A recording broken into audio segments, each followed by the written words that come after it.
Hello everyone, আশা করি সবাই খুব ভালো আছেন। আরেকটি নতুন ভিডিওতে আপনাদের স্বাগত জানাই। আপনারা থাম্বনেল দেখে বুঝতেই পেরেছেন যে আজকে আলোচনার বিষয়টি কি। আমি আজকে আলোচনা করব যে এসএলএসটি ম্যাথামেটিক্স পরীক্ষায় বসার জন্য যে আমাদের কি আদৌ টিউশনের প্রয়োজন, এই নিয়ে আলোচনা করব। দেখুন, আমি আমার যুক্তি দিয়ে কথা বলবো, এবার সেটা ভুলও হতে পারে। যদি আপনার ঠিক মনে হয় গ্রহণ করবেন, আর যদি আপনার মনে হয় যে আমার কোথাও ভুল হচ্ছে তাহলে কমেন্ট করে জানিয়ে দেবেন, ঠিক আছে? আচ্ছা, আমরা প্রিপারেশান করি কিভাবে? প্রথমে কোনো একটা সাবজেক্ট ধরি, সাবজেক্টের কোনো একটা পার্টিকুলার চ্যাপ্টার পড়ি। উদাহরণস্বরূপ ক্লাসিক্যাল অ্যালজেব্রা ধরলাম, ধরে থিওরি অফ ইকুয়েশনের কোনো একটা চ্যাপ্টার পড়লাম।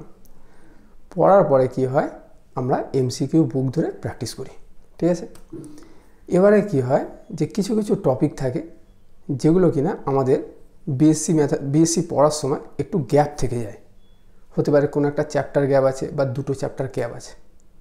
একটা উদাহরণ দিয়ে যদি বলি, এই টপিকগুলো আমি লিখে রেখেছি যে abstract algebra, real analysis, analytical dynamics, probability theory. Suppose abstract অ্যালজেব্রার কোনো একটা পার্টিকুলার টপিক, সাপোজ গ্রুপ থিওরিটা আমাদের ভালো করে পড়া হয়নি।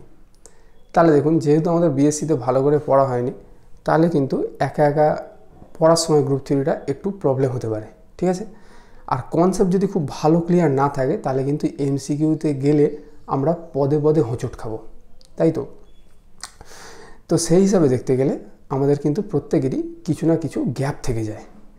বিশেষ করে আমি এই 4টে টপিক তুলে রেখেছি। দেখুন, এই 4টে টপিকের কোনো না কোনো টপিক আমাদের একটু গ্যাপ থেকেই যায়।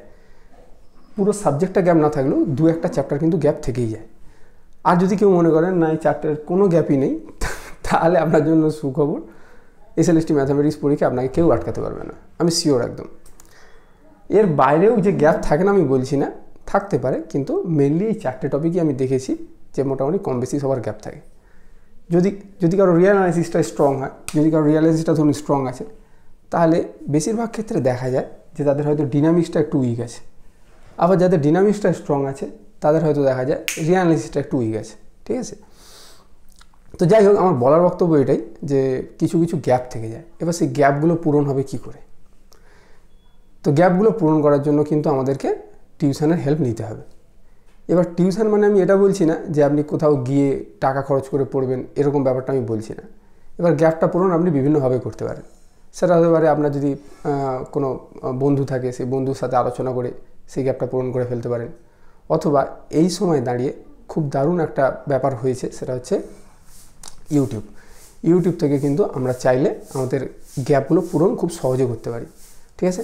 তো যদি কারোর গ্যাপ থাকে, সেই হিসাবে দেখতে গেলে ইউটিউব থেকে কিন্তু আপনারা ওই গ্যাপগুলো পূরণ করে নিতে পারেন। কেন, এখন যা কম্পিটিশান, তাতে কিন্তু কোনো একটা টপিক যদি আমরা ছেড়ে দিয়ে পরীক্ষায় বসি তাহলে কিন্তু অনেকটা পিছিয়ে পড়ব।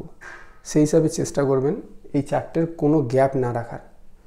এখান থেকে প্রচুর কোশ্চেন থাকে, এখান থেকেও প্রচুর কোশ্চেন থাকে, এখান থেকেও প্রচুর কোশ্চেন থাকে, এটা থেকে যদিও একটু কম কোশ্চেন থাকে, কিন্তু এই 3টে টপিক থেকে কিন্তু ভালোই কোশ্চেন থাকে।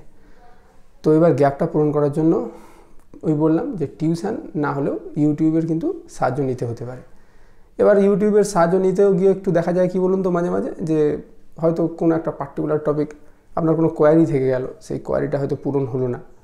সেই হিসাবে কোনো একটা জায়গায় টিউশন পড়ে নেওয়াটা আমার মতে ভালো।